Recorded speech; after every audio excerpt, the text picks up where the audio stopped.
പരീക്ഷ ഹാളിലേക്ക് വരുന്ന സമയം കൂൾ ഓഫ് ടൈം ഒക്കെ നമ്മൾ വിശദമായി പറഞ്ഞു. ഇനി പേന കുട്ടികൾ കയ്യിലെടുക്കുകയാണ്. ഇവിടെ പലപ്പോഴും കുട്ടികൾ മറന്നു പോകുന്നൊരു കാര്യമുണ്ട്. നമ്മുടെ KCSൻ്റെ അതിരൂപത ഡയറക്ടർ അച്ഛൻ മുമ്പേ സൂചിപ്പിച്ച് ഓർമ്മപ്പെടുത്തി. അതായത് ഇതിന് കുറേ ആഴ്ചകൾക്ക് ശേഷം ഒരു വാല്യുവേഷൻ ക്യാമ്പ് ഉണ്ടാവും. അവിടെ സബ്ജക്റ്റ് എക്സ്പേർട്ടായിട്ടുള്ള അധ്യാപകർ ഇവരുടെ പരീക്ഷാ പേപ്പർ ഓരോന്നായിട്ട് നോക്കും, വാല്യൂ പോയിൻറ്റ്സ് അനുസരിച്ച് നോക്കും. അവരുടെ ഒരു കാഴ്ചപ്പാടിൽ എങ്ങനെയായിരിക്കണം ഒരു പേപ്പർ ഉണ്ടാവേണ്ടത്, ഓരോരോ ചോദ്യങ്ങളും എങ്ങനെയാണ് അഡ്രസ്സ് ചെയ്യേണ്ടത് കുട്ടി എന്നുള്ളതിനെക്കുറിച്ച് ഒരു ധാരണ കുട്ടികൾക്കുണ്ടായാൽ, ഇത് അവിടെയാണ് വാല്യൂ ചെയ്യുന്നൊരു തോന്നൽ കുട്ടികൾക്കുണ്ടായാൽ തീർച്ചയായിട്ടും അവർ കുറച്ചുകൂടെ നല്ല പെർഫോമൻസ് ഉണ്ടാവില്ലേ? ആ കാര്യത്തെക്കുറിച്ച് സിസ്റ്ററിന് എന്നാ പറയാനുള്ളത്? നമ്മൾ first impression is the best impression എന്ന് പറയുന്ന പോലെ ഒരു പേപ്പർ കയ്യിലെടുക്കുമ്പോൾ ഒരു എക്സാമിനറിന് കിട്ടുന്നൊരു ഇംപ്രഷൻ, അപ്പോൾ അതിൽ നോക്കുമ്പോൾ തന്നെ എല്ലാം സിസ്റ്റമാറ്റിക്കായിട്ട് എഴുതിയിട്ടുണ്ട്, പോയിന്റ് വൈസ് സ്റ്റെപ്പ് ബൈ സ്റ്റെപ്പായിട്ടെല്ലാം കൃത്യമായിട്ട് എഴുതിയിട്ടുണ്ടെന്ന് കാണുമ്പോൾ തന്നെ ആ എക്സാമിനറിന് ഒരു ഇൻട്രസ്റ്റ് തോന്നും. കാരണം നമുക്കറിയാം ഒരു വാല്യുവേഷൻ ക്യാമ്പിലേക്ക് ചെല്ലുമ്പോൾ ഒരു 8 പേപ്പറുകളുടെ നടുവിലായിരിക്കുന്നത്. അപ്പം നമ്മൾ ഈ വേനൽക്കാലത്ത് തന്നെയാണ് അധ്യാപകർ ഈ ഒരു പർട്ടിക്കുലർ എക്സാമിൻ്റെ കാര്യത്തിലാണെങ്കിലും വാല്യുവേഷന് പോകുന്നത്. അപ്പോൾ അധ്യാപകരും അവർക്കും ഒരുപാട് ഫിസിക്കലായിട്ടുള്ള മറ്റ് കണ്ടീഷൻസും കാര്യങ്ങളൊക്കെ കാണും. അപ്പം അതിൽ നമ്മളൊരു പേപ്പർ കയ്യിലെടുക്കുമ്പോൾ അത് വളരെ ഏറ്റവും ആദ്യം നീറ്റ്നെസ്സാണ് നോക്കുന്നത്. നല്ല നീറ്റായിട്ട് എഴുതിയിട്ടുണ്ട്. അത് ഹാൻഡ് റൈറ്റിങ് നല്ലതാണ്. അതിലുപരിയായിട്ട് ഓരോ കാര്യങ്ങളെക്കുറിച്ച് വ്യക്തമായിട്ട് പോയിന്റ് വൈസ്, ഇപ്പം ഞാൻ ബയോളജി അധ്യാപികയാണ്. ഞാനൊരു ബയോളജി പേപ്പർ എടുക്കുമ്പോൾ 40 മാർക്കിൻ്റെ ക്വസ്റ്റ്യൻസാണ് ചോദ്യങ്ങൾ വരുന്നത്. ചില പേപ്പറുകൾ ഞാൻ ശ്രദ്ധിച്ചിട്ടുണ്ട്, നമ്മുടെ മനസ്സിൽ നിന്ന് ഒരിക്കലും മായത്തില്ല. പേപ്പർ കയ്യിലെടുക്കുമ്പം അതിന് ഒത്തിരി എഴുതിയിട്ടില്ല, വെറും 2 പേപ്പറേ കാണത്തുള്ളൂ. പക്ഷേ 40 മാർക്കിൽ 40 മാർക്കും സ്കോർ ചെയ്യുന്ന വിധത്തിൽ വളരെ മനോഹരമായിട്ട് അതിൽ എഴുതിയിട്ടുണ്ട്, പോയിന്റ് വൈസ് എഴുതിയിട്ടുണ്ട്. അതുപോലെ ഡയഗ്രാംസ് ഒക്കെ വളരെ ബ്യൂട്ടിഫുള്ളായിട്ട് വരച്ച് മാർക്ക് ചെയ്ത് ചില സ്ഥലങ്ങളിലൊക്കെയും കളറൊക്കെ ചെയ്യുന്ന കുട്ടികളുടെ കണ്ടിട്ടുണ്ട്. മറ്റ് സബ്ജക്റ്റിൻ്റെ കേസിലാണെങ്കിൽ ഇപ്പം സോഷ്യൽ സയൻസ് ഒക്കെ ആണെങ്കിലും ഒരുപാട് എഴുതാനുണ്ട്.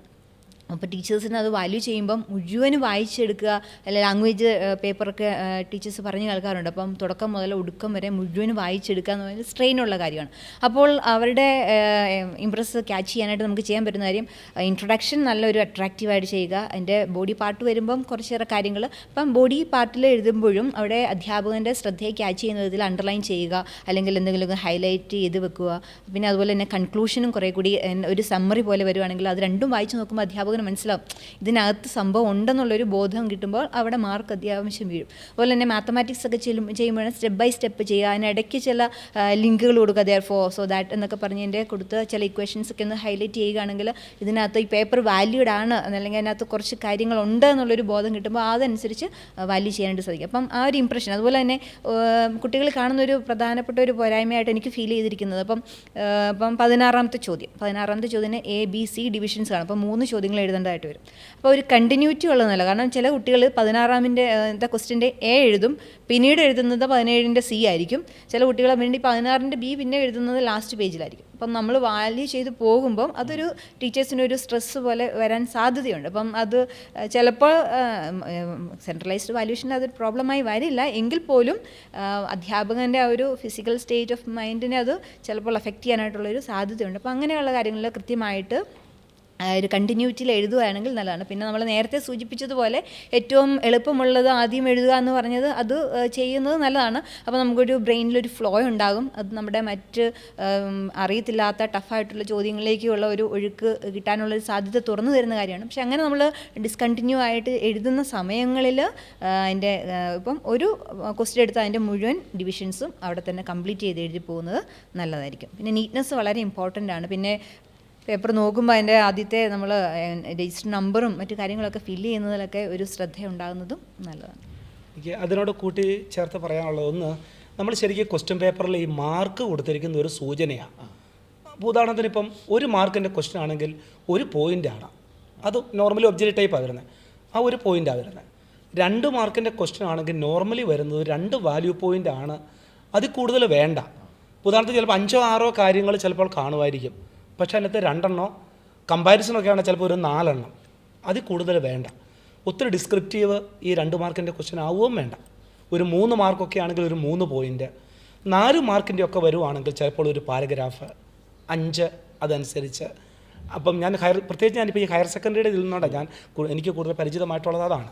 അപ്പം ആ രീതിയിൽ ഒന്ന് ചിലപ്പം ഞാൻ കണ്ടിട്ടുണ്ട് ചില കുട്ടികൾ ഈ 2 മാർക്കിൻ്റെ ഒരു എസ് എ ക്വസ്റ്റ്യനുമായി ബന്ധപ്പെട്ടതാണ്, പക്ഷേ 2 മാർക്കാണ് ചോദിച്ചിരിക്കുന്നത്. ആ എസ് എ എഴുതുന്നത് പോലെ തന്നെ കൊണ്ടുപോയി എന്ത് ചെയ്യും, ഈ 2 മാർക്കിൻ്റെ എഴുതും. 2 പ്രശ്നം അതുകൊണ്ട് അവിടെ ഉണ്ടാകുന്നുണ്ട്. ഒന്ന്, ഈ ടീച്ചർ നോക്കുന്ന ടീച്ചർ വായിച്ചും എടുക്കും. 2, സമയം തികയില്ല. അപ്പോൾ ഈ കൊടുത്തിരിക്കുന്ന സ്കോർ എന്ന് പറയുന്ന ഒരു സൂചനയാണ് എത്ര വാല്യൂ പോയിൻ്റാണ് വേണമെന്നുള്ളത്. രണ്ടാമത്തെ ഒരു കാര്യം, സിസ്റ്റർ പറഞ്ഞ പോലെ തന്നെ ഈ എസ് എ ഒക്കെ വരുമ്പോഴത്തേനും അത് എക്സ്പാൻഷൻ വേണം, ഡിസ്ക്രിപ്ഷൻ വേണം.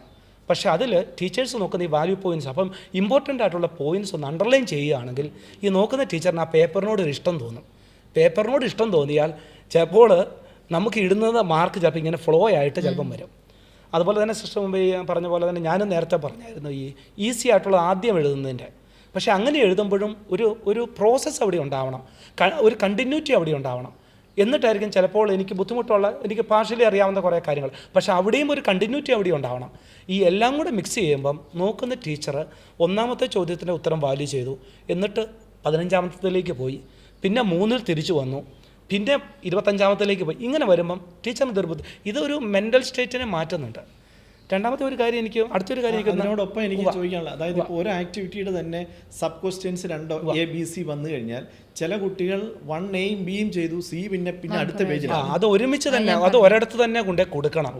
ഇനി ശരിക്കും എനിക്ക് അപ്പം കിട്ടുന്നില്ലെങ്കിൽ മാത്രം, എനിക്കപ്പം ചെയ്തു വന്നപ്പോൾ എനിക്ക് ആ C കിട്ടുന്നില്ല, വേറെ നിർഭാഗമൊന്നുമില്ല. പക്ഷേ അങ്ങനെ കിട്ടുന്നില്ലെങ്കിൽ അത് കിടന്ന് ഒത്തിരി സമയം കളയരുത്. അങ്ങനെ ഉണ്ടെങ്കിൽ മാത്രമേ ഉള്ളൂ നമ്മൾ വേറെ. ഇനി അങ്ങനെ ഉണ്ടെങ്കിലുണ്ടല്ലോ ഒരു ചില കുട്ടികൾ അത് ചെയ്ത് ഞാൻ കണ്ടിട്ടുണ്ട്, എനിക്ക് ഒത്തിരി ഇഷ്ടം ആ പേപ്പറിനോട് തോന്നിയിട്ടുമുണ്ട്.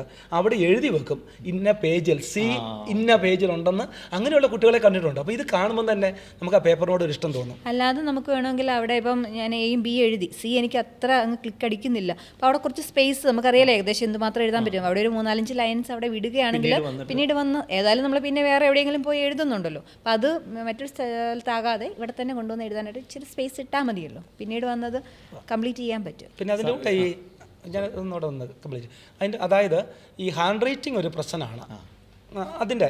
പക്ഷേ ചില കുട്ടികളുടെ ഹാൻഡ് റൈറ്റിംഗ് അത്രയ്ക്ക് നല്ലതല്ല. അപ്പോൾ അവിടെ എനിക്ക് കുട്ടികളോട് പറയാനുള്ള ഒരു കാര്യം ഇതാണ്, ഈ എൻ്റെ ഹാൻഡ് റൈറ്റിംഗ് മോശമാണെങ്കിൽ, ഹാൻഡ് റൈറ്റിംഗ് ശകലം മോശമാണ്, മോശം എന്നുള്ള വാക്ക് ഉപയോഗിക്കാമെന്ന് അറിയില്ല കേട്ടോ, ഞാനത് പറയുന്നത് ഒരു കമ്പാരിസൺ പറയുന്നത്. ഓക്കെ അപ്പം ഈ ആണെങ്കിൽ എന്നിട്ട് അത് വളരെ ചെറുതായിട്ടൂടെ എഴുതി കഴിഞ്ഞാൽ അത് ഇരട്ടി മോശമായിട്ട് മാറും. അപ്പോൾ ചെയ്യാവുന്ന ഹാൻഡ് റൈറ്റിംഗ് മോശമാണെങ്കിൽ അല്പം വലുതാക്കി എഴുതാൻ ഒന്ന് ശ്രദ്ധിക്കുക. 2, അല്പം ഡിസ്റ്റൻസ് ഇട്ടുകൂടെ എഴുതുവാണെങ്കിൽ ഹാൻഡ് റൈറ്റിംഗ് മോശമാണെങ്കിൽ പോലും നമുക്ക് ഈ വായിക്കുന്ന ടീച്ചറിന് അത് വായിച്ചെടുക്കാനായിട്ട് പറ്റും. അപ്പോൾ അതുകൂടി ഒന്ന് കുട്ടികൾ അങ്ങനെയുള്ള കുട്ടികളുണ്ട്, പ്രശ്നമുള്ളവരുണ്ട്. അപ്പോൾ അതുകൂടി ഒന്ന് ശ്രദ്ധിക്കുവാണെങ്കിൽ നല്ലതായിരിക്കും എന്ന് ഞാൻ ആഡ് ചെയ്യണം. ഇവർ രണ്ടുപേരും പറഞ്ഞ ആശയങ്ങളോട് പൂർണ്ണമായി ഞാൻ യോജിക്കുകയാണ്.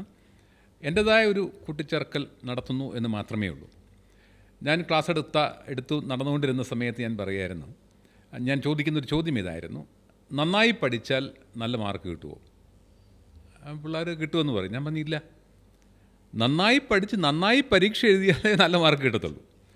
അപ്പോൾ നന്നായി പരീക്ഷ എഴുതുന്ന ഒരു കലയാണ്, ആ കല കുഞ്ഞുങ്ങൾ അറിഞ്ഞിരിക്കണം.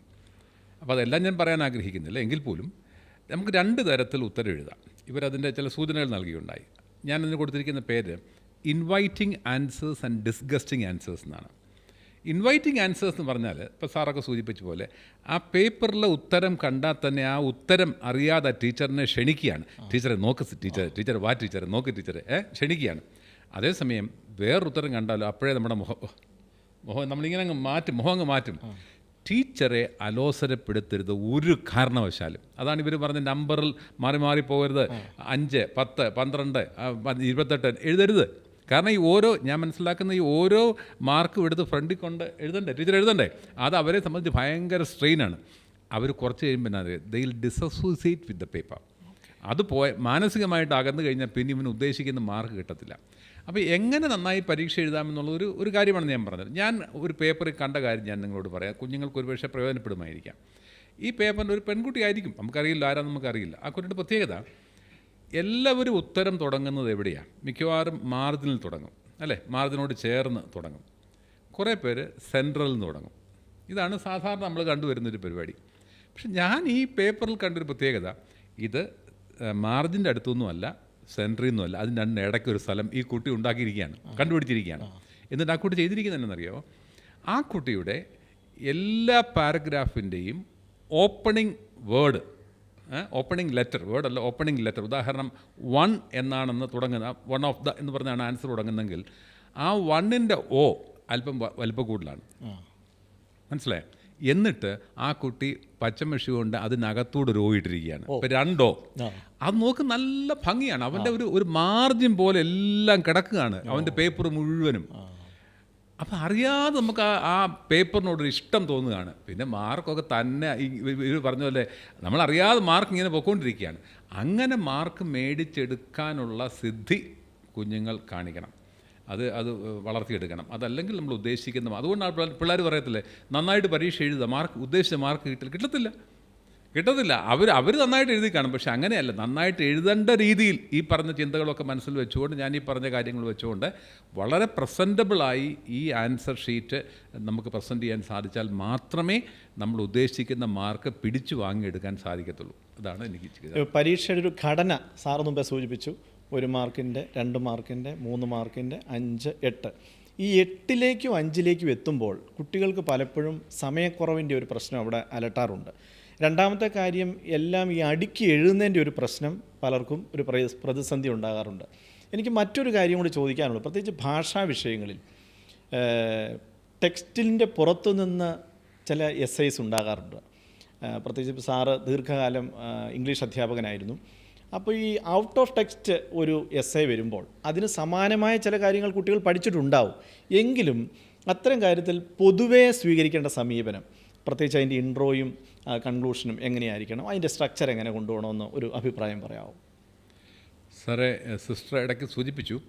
അതായത് ഒരു എസ്സേ ആണ്, ഒരു എസ്സേ ക്വസ്റ്റ്യൻ്റെ ആൻസറാണ് എഴുതുന്നതെങ്കിൽ അതിന് ഇൻട്രൊഡക്ഷൻ, ബോഡി, കൺക്ലൂഷൻ എന്ന് പറഞ്ഞാൽ 3 പാരഗ്രാഫ് എന്നുള്ളതല്ല.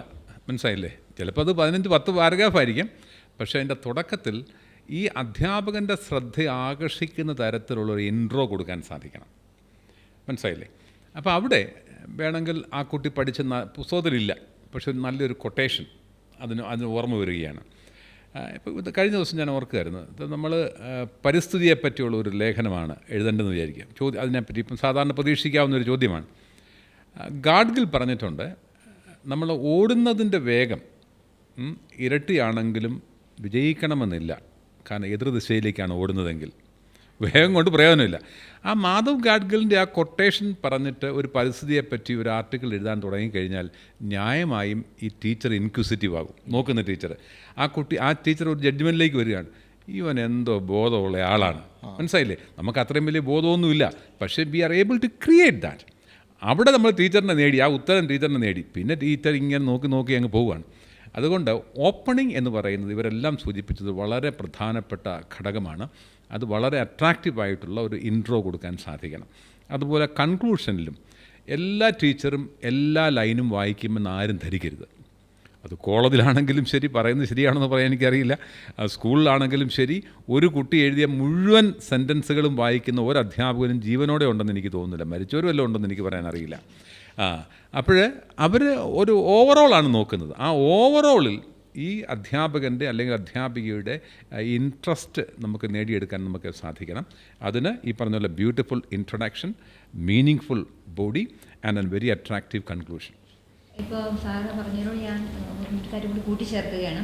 ഇപ്പോൾ ലാംഗ്വേജ് വിഷയങ്ങൾ, പ്രത്യേകിച്ച് ഇംഗ്ലീഷിൽ 80 മാർക്കിനാണ് ക്വസ്റ്റ്യൻസ് വരുന്നത്. അപ്പോൾ ഒരുപാട് എഴുതി തീർക്കാനുണ്ട്. അപ്പോൾ വാല്യൂ ചെയ്യുന്ന ടീച്ചേഴ്സും പറഞ്ഞു കേട്ടിട്ടുണ്ട്, ഇത് മുഴുവൻ വായിച്ചെടുക്കണമെങ്കിൽ തന്നെ കുറേ സമയം എടുക്കും. അപ്പോൾ ഇതുപോലെ എസ്സേസ് ഒക്കെ എഴുതുമ്പം എൻ്റെ ഒരു ഐഡിയയിൽ ഞാൻ പറയുകയാണ്, നമ്മൾ അതിനകത്ത് ഉൾപ്പെടുത്താൻ ഉദ്ദേശിക്കുന്ന കാര്യങ്ങൾ ഒരു ഉള്ളടക്കം പോലെ നമ്മൾ എസ്സേ ആൻസർ എഴുതുന്നതിന് തൊട്ട് മുമ്പ് ഒരു ബോക്സ് പോലെ ആക്കിയിട്ട് അതിൻ്റെ ഇൻട്രൊഡക്ഷൻ എഴുതേണ്ട, ഏതൊക്കെയാണ് സബ് ഹെഡിങ്സ് വരുന്നതെന്നൊരു ബുള്ളറ്റ്സ് ഇട്ട് അത് എഴുതുകയാണെങ്കിൽ ഈ കാര്യങ്ങളാണ് നമ്മൾ ഇതിനകത്ത് മെൻഷൻ ചെയ്യുന്നത് എന്നുള്ളൊരു ഐഡിയ ടീച്ചറിന് കിട്ടും. അപ്പോൾ അതനുസരിച്ച് ടീച്ചറിന് ആ ഒരു കൺസെപ്റ്റോടുകൂടി അതിനെ ആ ഒരു ആൻസറിലേക്ക് പോകാൻ സാധിക്കും. അപ്പം മുഴുവനും വായിച്ചില്ലെങ്കിലും കുട്ടിയുടെ ഐഡിയാസ് ഇതുണ്ട്, ഞാൻ ഇതിനകത്ത് ഇതൊക്കെയാണ് ഉൾപ്പെട്ടിരിക്കുന്നത് എന്നുള്ളൊരു ബോധം കൊടുക്കുകയാണെങ്കിൽ വാല്യൂ ചെയ്യാനും എളുപ്പമാകും, കുറച്ചുകൂടി മാർക്ക് സ്കോർ ചെയ്യാനും എളുപ്പമാകും.